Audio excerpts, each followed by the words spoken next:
하나님 말씀은 시편 101편 1절에서 4절까지 되겠습니다.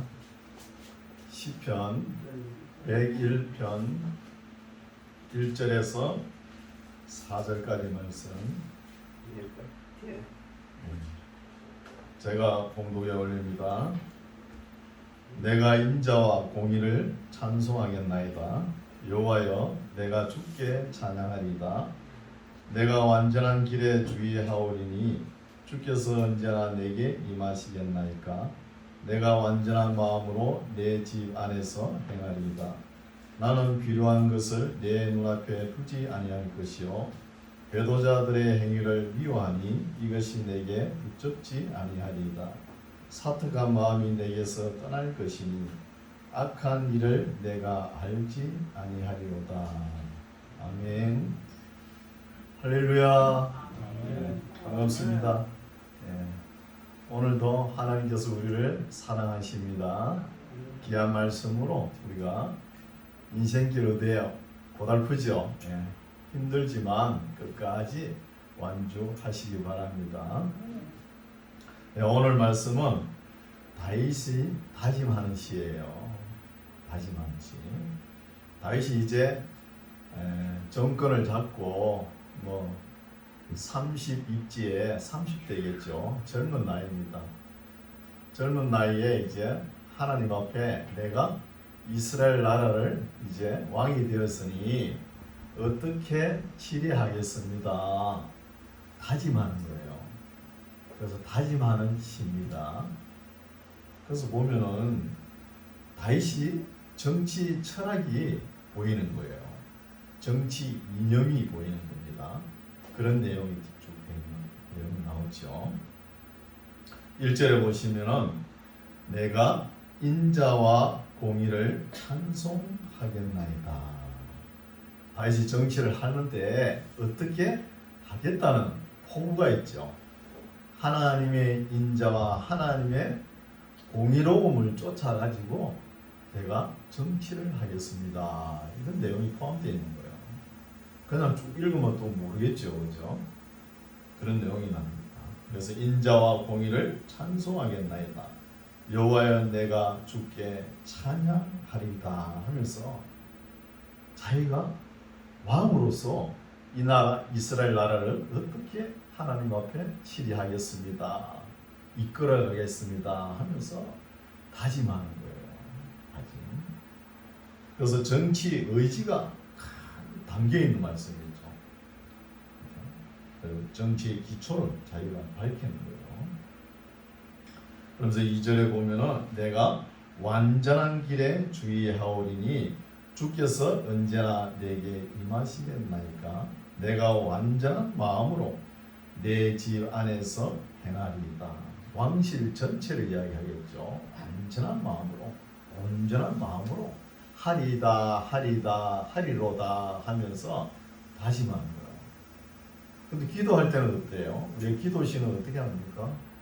이렇게 해 주시옵소서, 하소서, 하시옵소서, 이런 내용은 기도시죠. 하리로다 이런 건 자기가 신앙을 다짐하면서 하나님 앞에 내가 어떻게 행하겠습니다. 이런 다짐하는 시예요. 다윗은 왕이지 않습니까? 왕권에 올라가지고 집권하면서 이 나라를 어떻게 하나님 앞에 치리하겠습니다. 이게 다짐하는 시죠. 그러면서 3절 나는 다윗은 비루한 것을 베니 벨리아 마귀 아들들이죠. 항상 남을 해롭게 하는 사람들. 이 비루한 것을 내 눈앞에 두지 아니할 것이요 배도자들의 행위를 미워하니 이것이 내게 붙잡지 아니하리로다. 내가 정치를 하는데 단호하게 비루한 자들, 악에 물들어가지고 있는 사람들, 또 배도자들, 이런 행위를 내 정치 기한, 내가 정치한 기간 동안에는 내 정권에서 살아남지 못하게끔 아주 부패를 청결하면서 이렇게 하겠다는 포부가 보입니다. 단호하게. 그래서 비루한 자, 배도자들을 상종하지 않겠다 이런 마음이죠. 4절 또 사특한 마음이 사특하다는 것은 정치 술수를 부리지 않겠다는 거예요.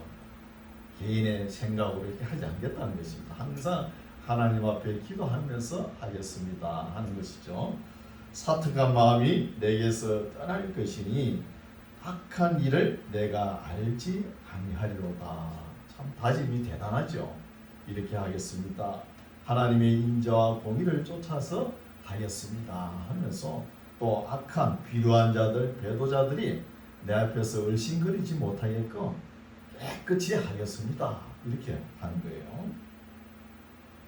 5절도 그 이웃을 극히 거는 자를 내가 멸할 것이요 눈이 높고 마음이 교만한 자를 내가 용납지 아니하리로다. 이렇게 다윗이 너무 다짐을 많이 하죠. 이렇게 하는 건 정치 초년병이 하는 거예요. 실제 정치를 해보면 그렇지 않죠. 우리나라에도 보면은 3대가 군인이 정치를 했지 않습니까? 그렇죠? 박정희, 전두환, 노태우 그죠?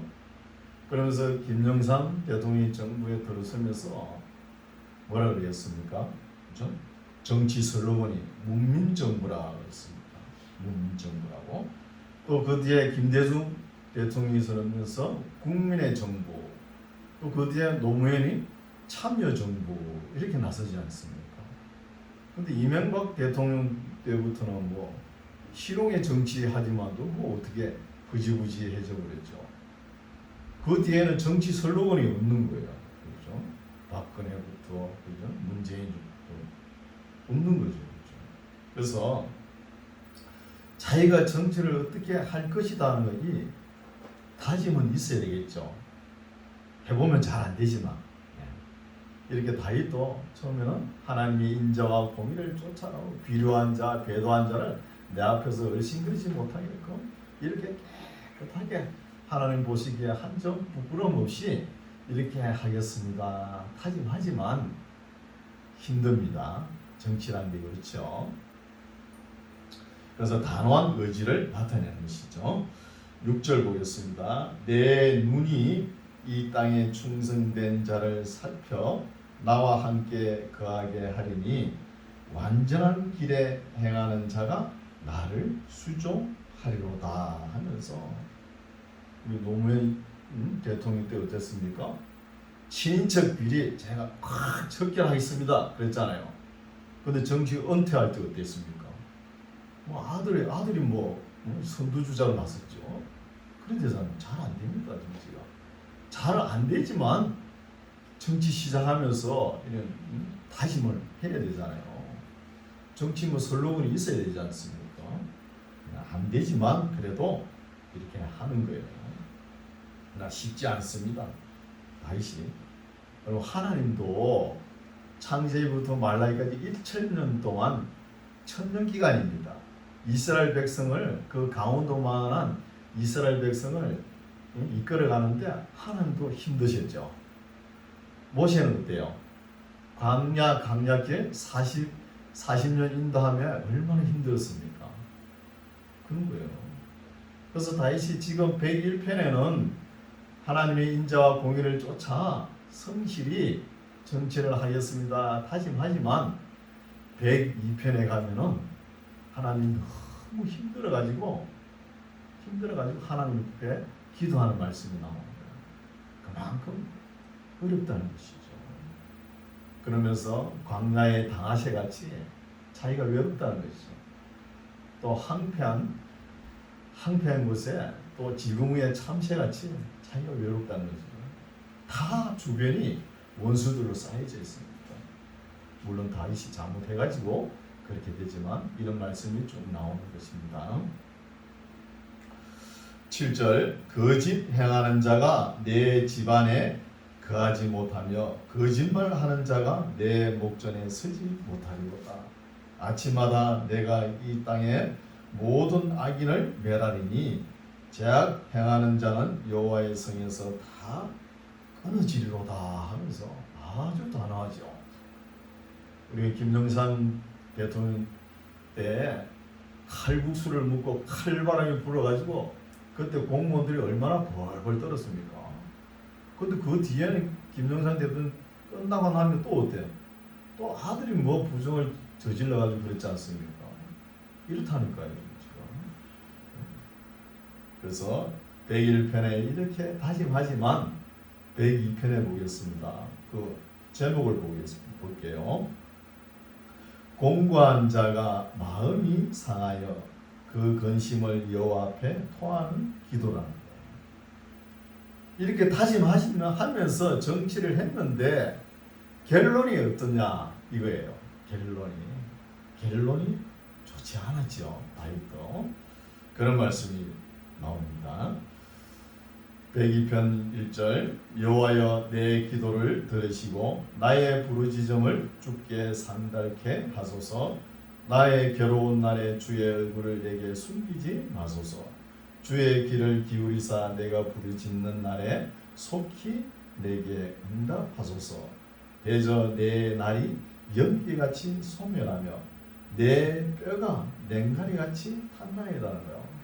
뼈가 연기는 우리가 처음에는 불꽃이 있다가 연기가 올라오다가 바람 한번 쑥 불면 다 날아가 버리죠. 어디 간지 모르게. 여기서 냉가리라 그러는 거는 뭐 나물 이름이 아니고 숯불 있죠. 숯불을 피울 때 가볍게 달아오는 그 상태 있죠. 그것을 냉가리라 그래요. 경상도 말로 하면 윤가리라 그러죠. 바로 불에 팍 숯이 달아온 거. 이처럼 다윗의 마음이 녹아내렸다는 거예요. 마음이. 그래서 자기 삶을 돌아보니까 내 날이 연기 같고 또 연기같이 소멸되고 내 뼈는 냉가리같이 이렇게 타버렸다는 것이죠. 얼마나 속이 상했으면. 4절 내가 음식 먹기도 잊었으므로 내 마음이 풀같이 세잔하여 싸우며 나의 단식 소리를 인하여 나의 살이 뼈에 붙은 나이다. 살이 뼈에 붙을 정도로 얼마나 근심 걱정을 했으면 이럴까요? 아마 이때는 아들 압살롬의 반역에 의해서 못 견디하는 것 같아요. 아들 녀석이 아버지 앞에 칼을 들이대고 왕권을 차지하려고 그러는데 부모 입장은 어떻게 했습니까? 얼마나 마음이 타들어가겠습니까? 그런 역사가 있죠. 압살롬의 반역에 쫓겨날 때 아닌가 봅니다. 6절 그래서 나는 광야에 당하시에 갖고 한패한 곳에 부흥이같이 되어싸우며 당하시는 펠리컨이죠. 펠리컨은 이 물 있는 곳에 살아야 돼요. 그런데 광야에 있어 보십시오. 먹을 게 없어가지고 죽을 거 아닙니까? 또 한패한 곳에 아무것도 먹을 것도 없는데 부엉이가 있으면 어떻게 살아갈 수 있어요? 그런 상태에 놓였다는 것이죠. 되어싸우며 내가 밤을 세우니 지붕 위에 외로운 참새 같으니까 자기 입장을 자기가 처해 있는 환경이 지붕 위에 외로운 참새 같다 이렇게 비참하게 되어 있다는 것이죠. 101편은 내가 정치를 어떻게 하겠다 포부 있게 말을 했지만 실제로 해보니까 이렇게 어렵고 힘들다는 거예요. 아들이 아버지 앞에 칼을 들이고 이거는 뭡니까? 다윗이 잘못한 것이죠. 그 바세바 사건 때문에 그렇지 않습니까? 한 번 잘못한 것이. 8절 내 원수들이 종일 나를 해방하며 나를 대하여 미칠 듯이 날치는 자들이 나를 가리켜 맹세까지 하는 거예요. 다윗은 죽어야 돼. 다윗이 죽기 전에 뭐 우리가 먹고 마시지도 않겠다 이렇게 맹세를 하고 있는 다윗을 괴롭히는 원수들이 이런 소리를 들으니까 다윗이 얼마나 마음이 아프겠습니까? 그렇죠? 우리도 예수 믿는 사람이 뭐가 조금 잘 될 수도 있고 잘못될 수도 있는데 그 조금 잘못된 가지고 세상 사람들 온갖 욕을 퍼붓잖아요. 그러면 우리는 어때요? 마음이 참 내려앉죠. 그런 심정이에요. 8절 내 원수들이 종일 나를 해방하며 나를 대하며 미칠 듯이 날치는 자들이 나를 가리켜 맹세하나이다. 나는 죄를 양식같이 먹으며 나의 마시면은 눈물을 섞어 싸우니 얼마나 비통한지. 죄를 뒤집어 쓰는데 이 죄가 눈에도 들어가고 코에도 들어가고 입에도 들어가고 뭐 눈물을 마시고 뭐 엉망이죠. 이렇게 됐다는 것이죠. 눈물을 섞어 싸우니 이는 주의 분과 노를 인합니다. 주께서 나를 드셨다가 던지셨나이다. 결론은 또 이렇게 되어버렸죠. 정치를 하려고 바르게 하려고 했는데. 그래서 우리가 내일 일을 자랑하지 말라는 거야. 또한 섰을 때 넘어질까 조심하라 이런 말씀도 있죠.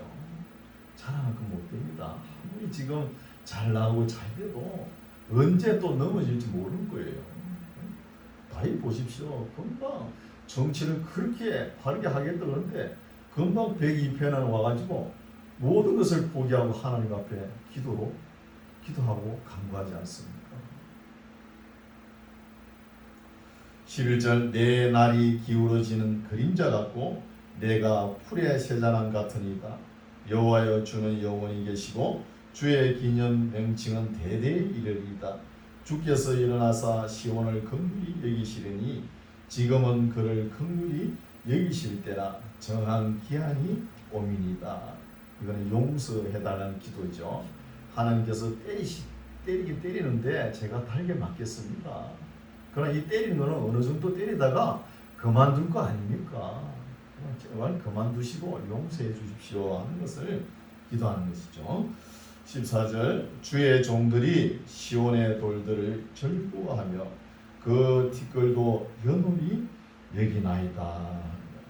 다윗이 아들 압살롬의 난에 의해서 요단강을 건너야 가야 될지 말아야 될지 기로에 서 있는 상태죠. 그러면서 후세에 다윗의 책사 후세의 소식을 기다리는 그런 입장인데, 그래서 다윗의 마음이 너무 가난해요. 지금 너무 가난해요. 지금 어찌할 바를 모르는 것이죠. 이렇게 애절한 마음으로 하나님께 간구하는 거예요. 애절한 마음. 결코는 요단강 동편을 건너가죠. 우리가 사무엘 하서를 읽어보면 나오죠.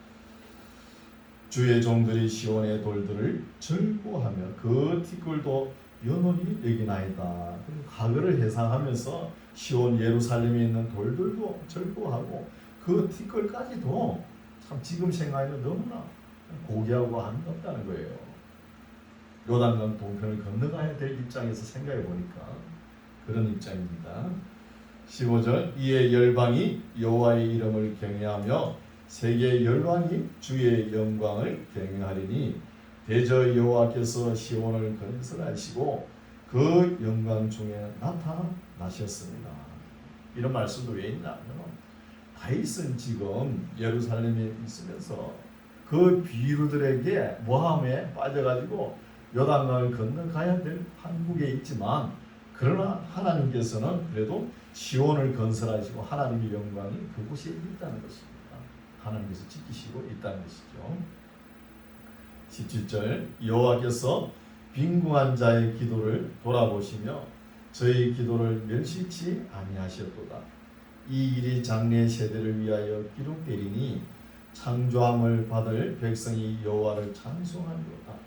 여호와께서 그 높은 성소에서 하감하시며 하늘에서 땅을 감찰하셨으니 이는 갇힌 자의 탄식을 들으시며 죽이기로 정한 자를 해방하사 여호와의 이름을 시온에서 그 명예를 예루살렘에서 선포케 하려 하신다. 그래도 다윗이 어둡고 힘들고 이런 낙심 가운 환경 속에 있지만 그래도 하나님을 향한 하나님을 경외하는 그런 믿음은 가지고 있었다는 거예요. 그러니까 창조 이야기가 나오고 또 하나님께서 감찰하시고 우리가 탄식하고 어려울 때 우리를 해방시켜 주시고 이런 말씀을 쭉 기록하는 것이죠. 22절 때의 민족들과 나라들이 모여 여호와를 섬기리로다. 23절 저가 하나님께서 내 힘을 중년에 쇠약해 하시며 내 날을 단촉해 하셨도다. 나의 말이 나의 하나님이여 나의 중년에 나를 데려가지 마옵소서. 주의 연대는 대대에 무궁하니이다.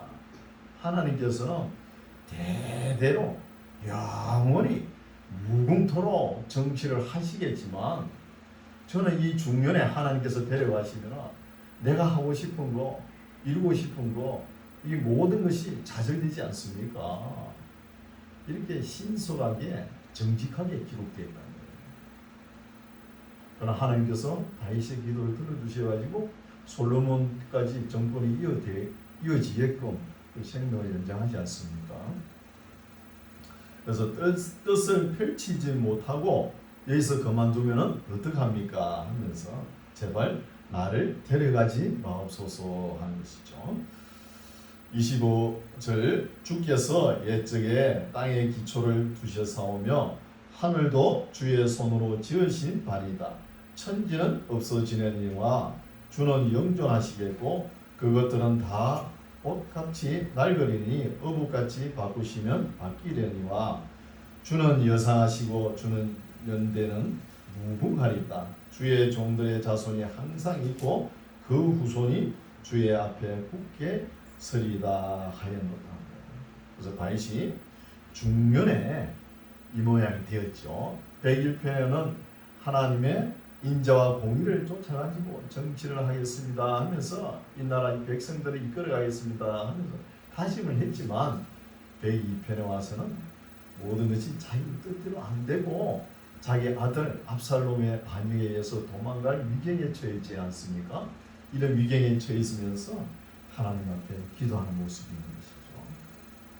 그래서 이렇게 중년에 이 모양이 되었다는 것입니다. 103편 보겠습니다. 그러나 다시 이 어려운 상황 속에서도 다시 믿음을 추스리는 말씀입니다. 1절 내 영혼아 여호와를 송축하라. 아무리 어렵고 힘든 인생길이라도 우리 마음과 뜻대로 되지 않던 인생을 포기할 정도 그런 환경이 있더라도 우리 하나님을 송축해야 됩니다. 다윗을 보십시오. 내 영혼아 여호와를 송축하라. 뭐 기뻐가지고 하나님을 찬송하는 거 아니죠. 지금 마음은 이것도 필요합니다.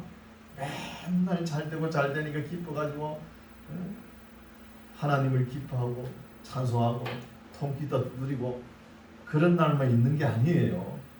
어렵고 힘들더라도 우리는 하나님을 송축해야 될 줄 믿습니다. 내 영혼아 여호와를 송축하라. 내 속에 있는 것들아 다 그 성호를 송축하라. 내 영혼아 여호와를 송축하며 그 모든 은택을 잊지 말지어다. 다시 지금 생각하니까 하나님께서 베푼 은택을 이제 머리에 생각하면서 떠올리면서 이런 말씀을 기록했지 않나 봅니다.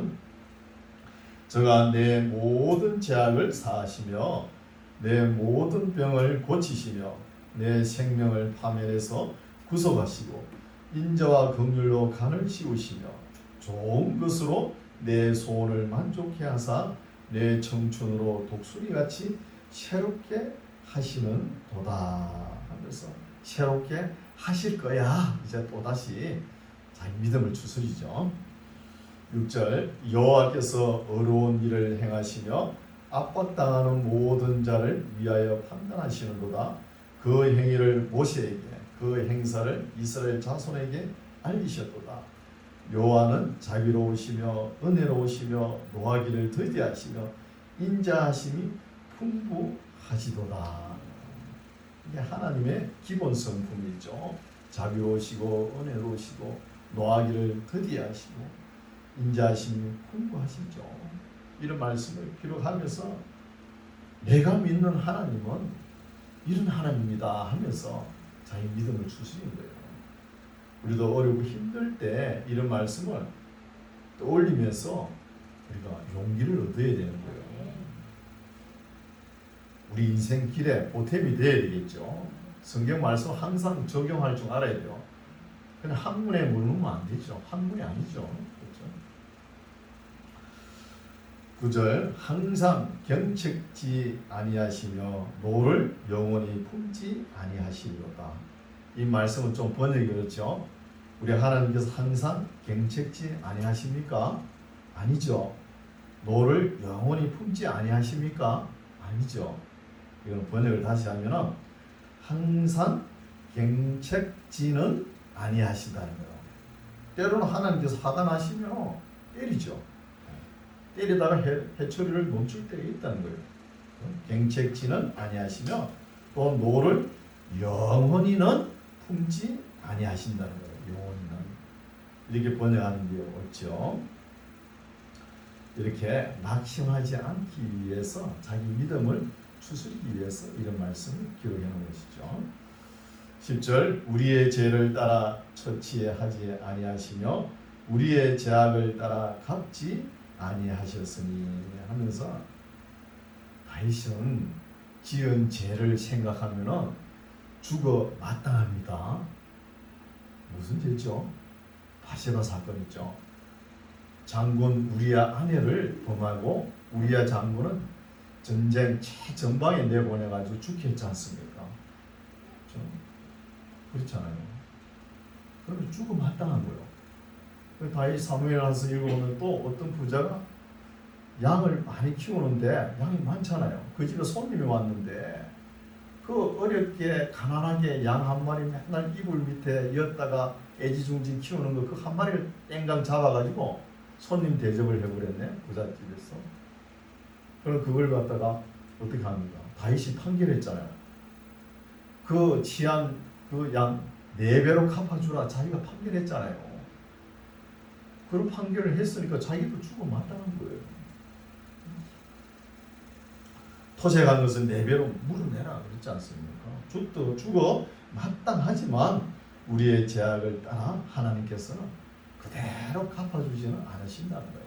이렇게 희망을 걸고 기도하는 거예요. 살아가는 거예요. 우리도 이런 희망을 가지고 살아가시기 바랍니다. 우리가 온전치 않죠. 다 온전치 않기 때문에 때로는 실수도 할 수 있는 거예요. 그러나 계속 계획적이고 반복적이고 지속적인 거 이거는 문제가 되는 거예요. 때로는 내가 모르게 내가 이런 죄를 안 저지르려고 애를 썼는데 결과가 그래 됐다고 이거는 하나님께서 용서하십니다.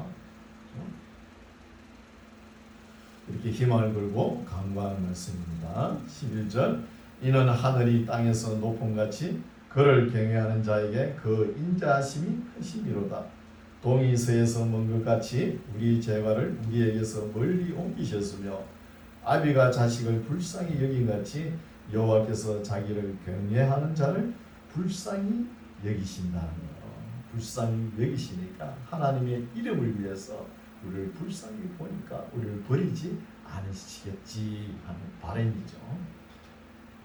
14절 이는 저가 우리의 체질을 아시고 저가 누구죠? 하나님께서 우리의 체질을 아시며 우리가 진토임을 기억하신다는 진토라는 것은 연약한 그릇이죠. 우리 연약한 그릇입니다. 특히 남자들은 대충 하나님께서 흙을 갖다가 버물러 가지고 만들어 놨잖아요. 여성은 그래도 좀 신경을 썼지만 그러니까 다 질그릇이에요. 질그릇이 조금만 옆에서 압력을 주면 깨져버리지 않습니까? 그런 마음들이에요. 우리 체질을 하나님께서 지으셨으니까 아시며 우리가 진토임을 기억하심이로다. 인생은 그날이 풀과 같으며 그 영화가 들의 꽃과 같도다. 그것은 바람이 지나면 없어지나니 그곳이 다시 알지 못하거니와 여호와의 인자하심은 자기를 경외하는 자에게 영원부터 영원까지 이르며 그의 의는 자손에게 미친다는 거예요. 어떤 사람이 하나님을 경외하고 또 어떤 사람이냐 18절 나오죠. 곧 그 언약을 지키고 그 법도를 기억하여 행하는 자에게다. 행하는 자에게 하나님께서 버리지 않겠다는 것을 다윗이 믿음을 가지는 거예요. 어떻게 행하는 자? 하나님을 경외하고 하나님의 언약을 지키고 그 법도를 행하는 자라는 거예요. 오늘 신약시대 이거 다 까먹어 그래. 까먹고 그냥 믿습니다. 그거는 믿음으로 받는다. 오직 요것만 하는 거예요. 요것만. 아니에요. 그 말씀이 있기까지 엄청난 과정을 거쳐왔지 않습니까? 구약의 39권의 성경 말씀이. 그죠? 이런 걸 아셔야죠. 19절 여호와께서 그 보좌를 하늘에 세우시고 그 정권으로 만유를 통치하신다는 거. 만유를. 그래서 다윗도 보면은 하나님의 공의 앞에는 용서가 안 되는 거예요. 다윗이 범죄하기 전에는 하나님께서 다윗이 보면 뭘 하는 거 보니까 마음에 드는 거예요. 신실하고 성실하고 정직하니까 마음에 드는 거예요. 그러니까 다윗이 어디 가나 전쟁에 가도 백전백승하지 않습니까? 그러나 딱 우리의 아내를 범하는 그 바시바 사건, 그 한 건 터지고 나니까 아들 녀석이 반역을 하고 아들 녀석이 백주에 다윗의 첩 10명을 백주에 강간을 하지 않습니까? 또 동생이 형을 죽이고 또 오빠가 동생을 강간하고 이런 엄청난 사건이 우리 읽어와서 알지 않습니까? 이것 때문에 다윗이 엄청 고난을 받는 거예요. 그래서 나단 선지자가 책망하지 않습니까? 다윗 보고 왕의 생명은 해하지 않지만 왕의 집안이 아주 요란스러울 거립니다. 이렇게 예언을 했지 않습니까? 그대로 되지 않습니까? 천하의 다윗이라고 하나님이 오냐 봐줄게. 그런 게 어디 있어요? 공정하게 판단하시는 거예요. 반드시 대가를 치르게 됩니다. 반드시. 이런 것을 볼 수 있죠. 20절 능력이 있어 여호와의 말씀을 이루며 그 말씀의 소리를 듣는 너희 천사여 여호와를 송축하라. 여호와를 봉사하여 그 뜻을 행하는 너희 모든 천군이여 여호와를 송축하라. 여호와의 지으심을 받고 그 다스리시는 모든 곳에 있는 너희여 여호와를 송축하라. 내 영혼아 여호와를 송축하라. 천사 다 송축하라. 하나님을 송축하라. 그래서 다윗의 미래가 불투명한 현실이지만 그래도 다윗이 하나님을 경외하는 마음, 믿음은 버리지 않았다는 거. 믿음. 그러면서 자기 영혼을 추스리는 말씀이죠. 여러분 어떤 성도님인데 이거는 참 믿음이 대단한 사람이에요. 비가 오나 눈이 오나 항상 교회 중심인 거야. 그런데 그 집안에 가면 엄청난 환란이 막 타고 오는 거예요. 그 환란 다 겪으면서도 하나님을 경외하는 중심은 버리지 않는 사람이 있다는 거예요. 이런 사람들이 참 그리스도인입니다. 심지어 세상 사람들이 볼 적에도 그렇게 어려움을 당하면서도 교회 가냐 묻는 거예요. 여러분 어려움 당할 수 있습니다. 아무리 고통의 어려움이 와도 믿음으로 당당하게 나가십시오. 그것을 하나님께서 바라고 원하시는 거예요. 조금만 어려움이 있으면 나 살림 다 살았네 자살하고 그러면 안 돼요. 그러나 아직까지 과정입니다. 아직 많이 남았어요. 그래서 다윗이 이렇게 처절하게 낮은 상태에서 하나님을 경외하는 거예요. 겸손해지는 거예요. 다윗은 맨날 잘 나가보시오. 얼마나 교만하겠습니까? 자기가 낮아지니까 다윗의 시를 보면은 되게 보면 어둡습니다. 어두워요. 자기가 심은 것보다 더 30배, 60배, 막 100배로 거두는 것이죠. 심은 것보다. 우리가 악의 문을 열어두면 안 돼요. 항상 하나님의 말씀을 빗장을 다 걸고 문을 안 열어줘야지. 조금 괜찮겠다. 세상 발을 디뎌보는 게 조금 괜찮겠다. 이러면서 디뎌버리면 그냥 빠져들어갑니다. 딛지를 말아야 돼요. 악에 가까이 가지도 말아야 돼요. 네, 오늘 말씀은 여기까지입니다. 우리가 다 아담의 후손입니다. 완전할 수가 없죠. 실수할 수 있습니다. 실수할 수 있어요. 그러나 하나님의 말씀으로 돌아와가지고 항상 조심해야 되는 거예요. 네, 넘어질까봐. 언제까지? 우리 생명 다할 때, 임종할 때까지 끊임없이 우리가 같은 마음으로, 한결같은 마음으로 하나님을 경외하는 자세로, 겸손한 자세로, 경외하는 자세로 배워야 되는 거예요. 한번 뭐 쭉 읽었다 해가지고 한번 한때 성령 충만을 받았다 해가지고 영원히 갈등하세요. 안 가는 거예요. 우리 하나님은 그런 하나님이 아니에요. 항상 낮은 자세로, 갱간한 자세로 연습을 해야 되는 거예요. 연습을 하는, 깨어 갱성하는 저와 여러분 되시기 바랍니다. 기도하겠습니다. 하나님 아버지, 오늘은 하나님의 사람 다윗이 다짐했던 시와 또 일순간의 감정을 다스리지 못하여 환난의 대가를 지불하는 말씀과 그래도 낙심하지 않고 믿음을 추스려 하나님을 송축하는 자세를 보았습니다. 우리도 하나님을 믿고 섬기는 기본 자세를 바르게 배우게 도와주옵소서. 세상에 물들지 아니하고 날마다 경건에 이르기를 연습하고 말씀을 따라 성령님의 도우심으로 후회 없는 삶을 살아가는 우리 모두가 되게 하옵소서. 예수님 이름으로 기도드립니다. 아멘.